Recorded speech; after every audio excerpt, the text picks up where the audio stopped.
Hi folks, welcome to my Pit Retro Journal. Today I'm going to be working on something slightly different. So you can see right here in front of me I have the remnants of my vDrive, which is the SD card reader for the QL. It has the SD daughter board, but it doesn't have the main circuit board. It's actually broken. One of the two has I think two small Arduino boards that do the interface. It broke, and so I sent it back to Charlie Ingley in New Zealand. It cost a pretty penny because it's really expensive to send things back, especially for such a small board. And he's going to fix it for me, and hopefully I'll have a working vDrive pretty soon. Now I do have a floppy interface. I'm going to put this away. I do have a floppy interface, but my floppy disks, I put that in my Amiga, and actually I lent my Amiga to a friend temporarily, and because they wanted to do some stuff on it, because I got it finally configured and working, and so I don't have my floppy either, so I don't have a way to use my QL other than microdrives, micro cartridges and microdrives. So I have this pretty decent refelted microdrive. And so what I'm going to do is do what I did back in the 90s, which is when I had a Mac, is I'm going to interface. If you look at my QL, you see that I have it's an RS-232 plug to the serial 1 port. It's one of those that uses an RJ45 cable. So it just uses 4 lines, ground. So this can only go one way because it's 4 lines. So ground, receive, and then the 2 handshake signals, CTS and RTS. And then I have the same one on here, and then this is actually a USB to RS-232 DB9 that works really beautifully on my Windows 7 machine, so there's no trouble I have with that. And so what I'm going to do is I'm going to plug this in here. That creates my connection, and let me just demonstrate to you the connection that I have on here. I've already tried it out, so I can demonstrate this. If I put this in Microdrive 1, and I was able to format it on one and got to see it on both. So I actually copied 2 rather large files on here. So the way this is going to work, by the way, is that with executables, it's not just as easy to copy executables over byte for byte, because on the QL there's a special sector that has header information for the microdrive that talks about its data, the executable that talks about its data space. And so a way around that, an easy way around that, is there's a small 3K archive program that uses Huffman compression called arcexe. And so I'm going to bring that over first, and once I have that, then I've already brought these 2 in because they're the biggest ones. I think one is 45K in size and one is 30K in size. So I wanted to see if my microdrive could handle both of them. And so the next I'm going to bring in the arcexe program, but again it's also an executable, so it's a chicken and egg problem. So how do you solve it on the QL if you don't have a floppy or whatnot and get it originally? Well, it turns out that Dilwyn Jones wrote this really cool program, basic program on the QL that takes an executable and converts it into a bunch of data statements. Now the downside on that is it makes it a pretty big basic program. So you really want to have a small executable like arcexe is 3K, grows to, I forget how, like 12K maybe, with all the data statements, but then it basically creates a executable, or a self-running program that recreates the executable and pokes or puts the information, writes the information on the sector with regard to data space and whatnot. So it turns it into an executable, and then you can take that executable and then compress all of these, and that way you can also only have to copy. I should say that CC is about 45K in size, but the compressed version is like 30K in size, and the code generator is probably 25K, and it's like less than, not a little bit more than half that, maybe 16K as compressed. So the Huffman coding does a pretty good job. So you only have to copy a smaller amount of files over to this network to get this to work. But before I do that, let me just show you the connection that I actually have. So I'm going to go into, if I go to my computer and open TerraTerm, and here I'm going to set the serial port. It happens to be COM6, and then I need to actually set up the serial port to use RTS CTS handshaking. And so what I can do then is say copy SER1HR to MDV. I'm going to put it in MDV2 since that's where I formatted. That sometimes works better. MDV2 arc bass.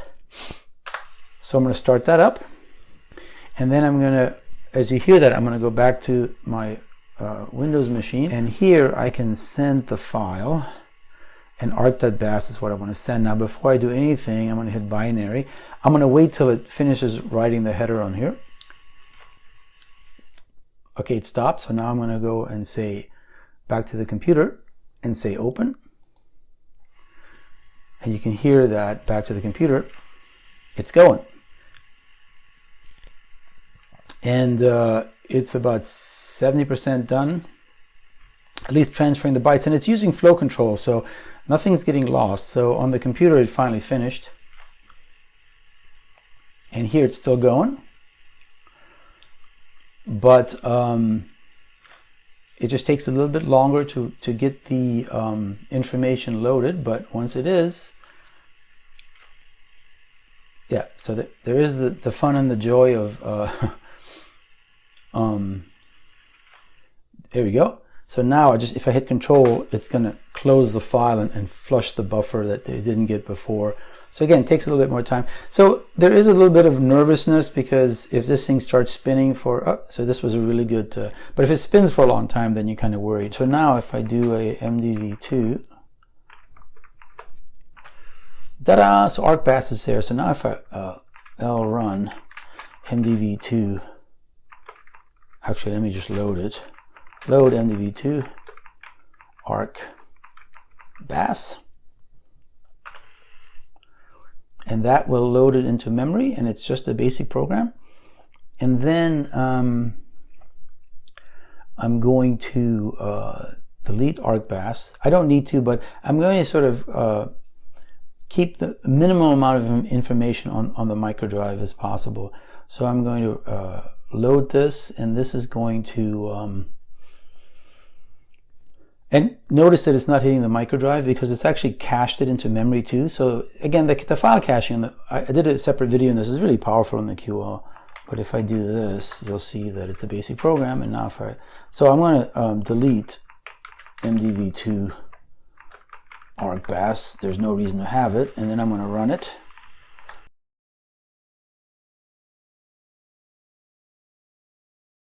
I'm going to go MDV2 arc exe, and that is going to save it onto the microdrive. Let me do mode 4 because this is actually in high res. Exec MDV2 arc exe. It's I guess it's only 3K in size, so it should load pretty fast. The other thing I want to do is I'm going to new the basic program to get all the memory. I'm going to I think, yeah, I'm going to delete MDV2. I don't need it anymore. I have it here now. So I'm going to go to the program. I know I've lost the interface, but F1 says it's in German. What's the source data? So it's MDV2 CC arc, and then what's the destination, and it's just going to be MDV2 as well. And so in unpacking, you're going to say yes, and so it's going to do its thing. It's going to take a while because it actually has to do 45K. So what I'm going to do is I'll probably fast forward over this.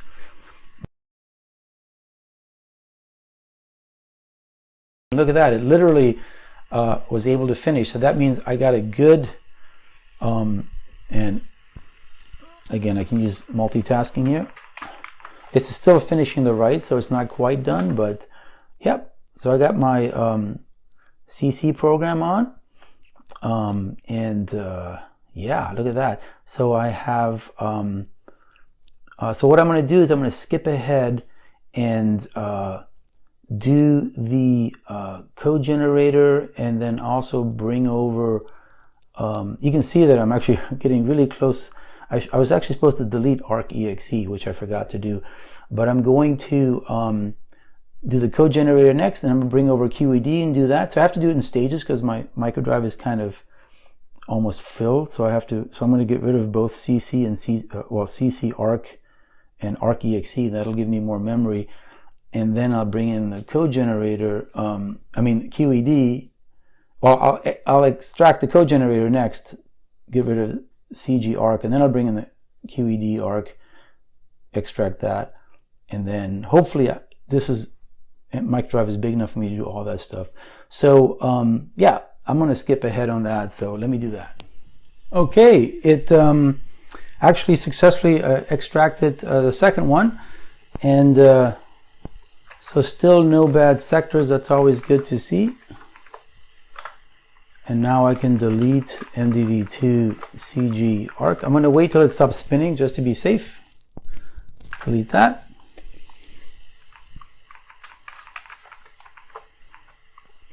Now I'm going to copy from SEER1 HR.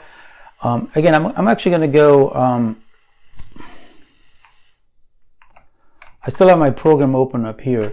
I'm going to go to mode 8 just so you can see it a little better.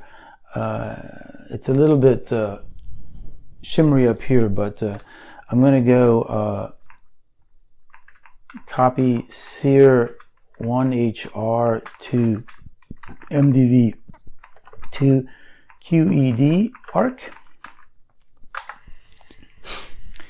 It's only 8K in size, so it should be pretty fast, but here we go. And binary, I'm going to send it. And same interface on the TerraTerm one, so that works really nice. And it just finished uploading it.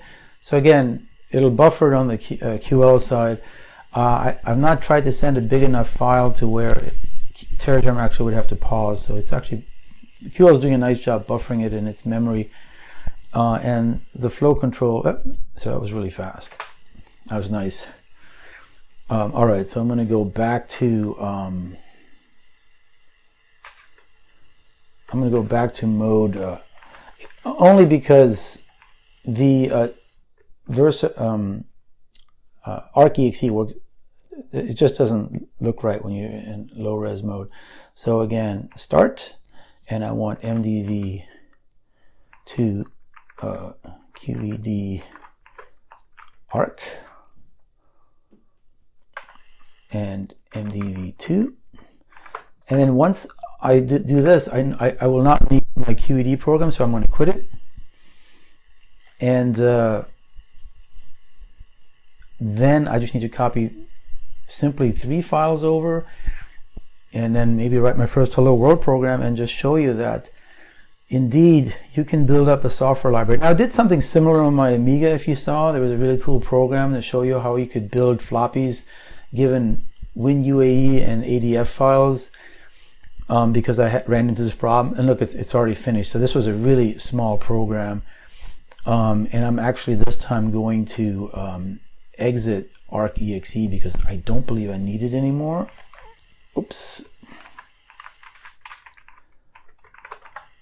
Yeah, so I'm going to delete MDV2 QED arc because I think I'm done with that.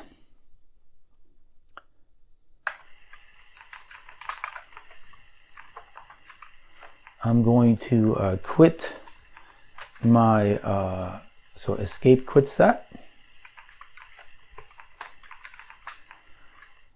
So let's see, exec MDV2 QED, cross your fingers, but if it didn't give a there it is, my editor is running, look at that. And if I do F1, oh sorry,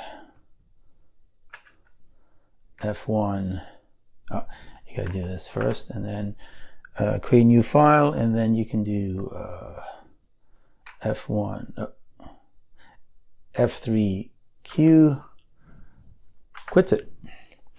So that works really nicely. And then I bet if I go exec mdv2 cc, it'll run the compiler.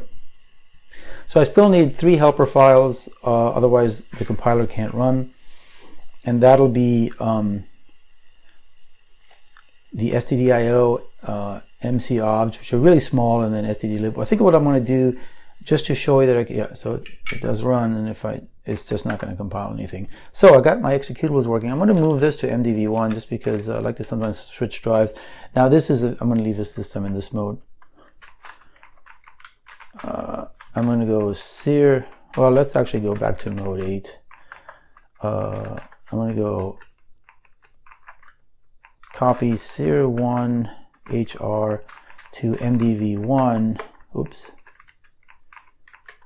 stdio h. So that is my header file.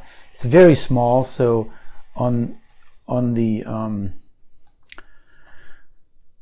and this time it doesn't require compression. I mean, I could have done that too, but when the file is so small, it's not really necessary to do that. So stdio.h is literally going to go lickety split. And then the next one is mcobj, which is another small 3K file. So I'm going to use, there is a bit of a misalignment between mdv1 and mdv2, so I want to be careful. But with small files, it works pretty good. So copy sear1 hr to mdv1 mcobj. So this is my object one.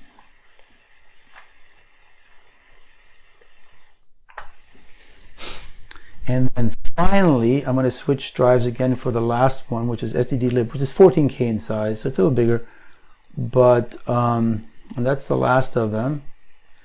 Should have enough room to put them all in. Let me just make sure, because if I don't, yeah.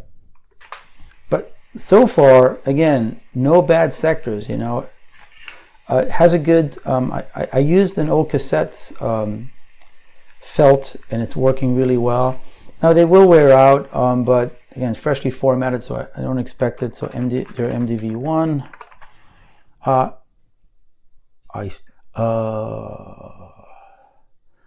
So this suggests that 60K has been used. Is that right?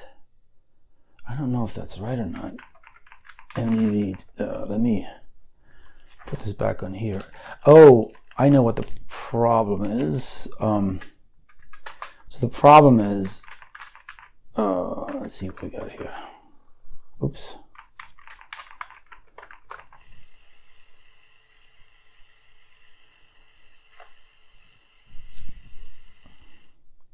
Yeah, that's better. The 56K makes sense. So it had misread that on that drive. So we've got QED, STDIO, 56. So 56 makes a lot more sense. That number was questionable because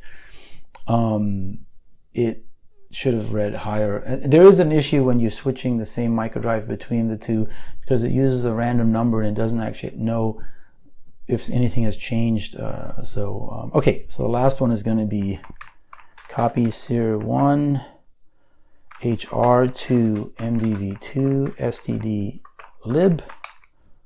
All right, cross your fingers, because if this works, I'll be able to edit. I'll be able to create I'm just going to create a hello world program and run it, compile it and run it, and we should be good to go. So it's 14K though, so it's pretty sizable, this last one. So still has an opportunity to get bad sectors, and then I'll have to go and figure out how to get it to work.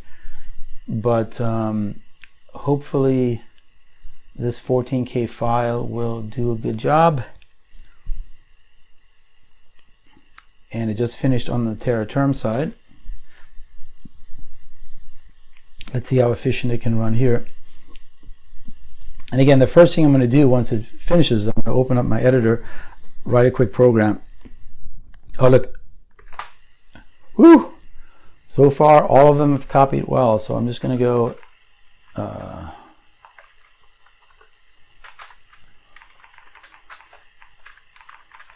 Still not out of the woods. Yep, we are now. Exec mdv2 QED. So it's reading the QED editor. So I'm just going to write a small little program. Here we go. And we're going to go and say include stdioh.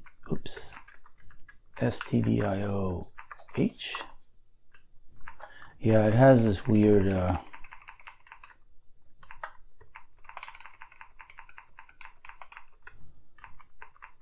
main.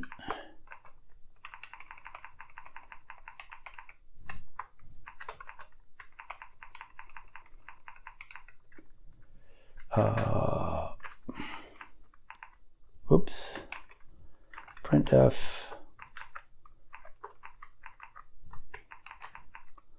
Hello world, exclamation point, new line.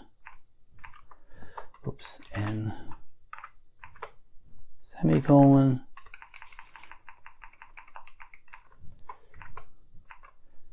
And then we can go F3, save, and it should be mdv2 hello C, and it'll save it. F3 quit. Okay, so let's copy mdv2 hello C to console.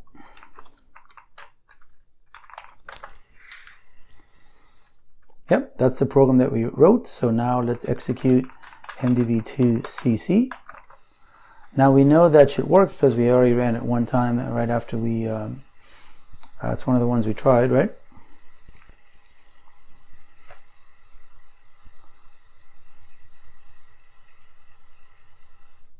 And here it is, mdv2 hello C. It's a very small program, so it should go relatively fast. Hopefully, yep, compilation is successful. And see, we have hello obj on here, so now we should just be able to run the code generator.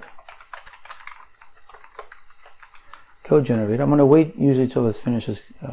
Yeah, and that's going to run. See, the code generator is much smaller, so that should work.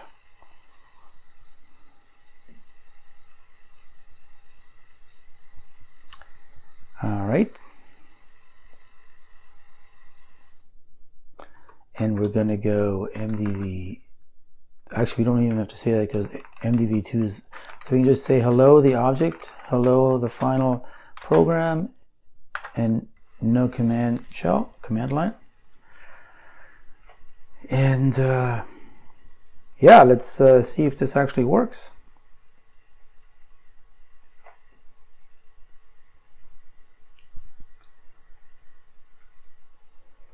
Pass 2 coming up.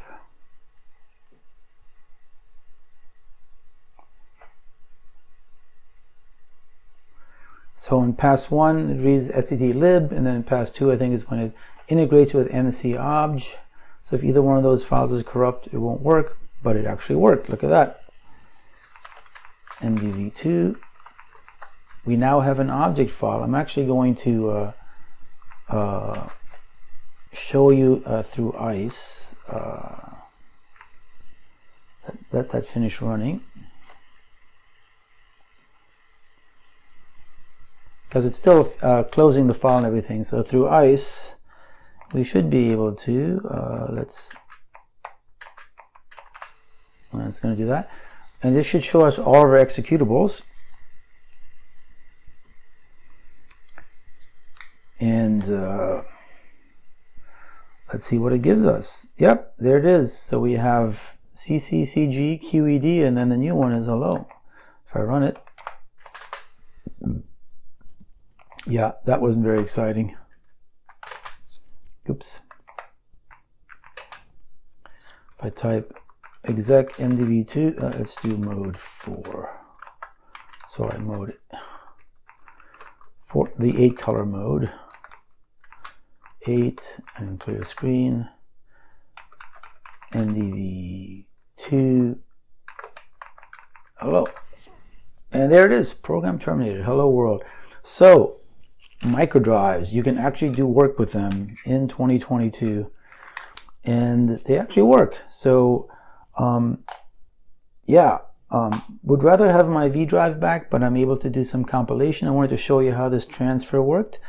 And that's how I did it back in the early 90s before I had a, well, actually, not just before I had a floppy, but even after I had a floppy and I sort of started moving to my Mac, I got rid of the floppy. And whenever I wanted to do anything on my QL, I hooked it to the serial port on my Mac SI and it would transfer program over. And I think I had a Mac emulator running on the Mac side at one point. I forget if I did or didn't.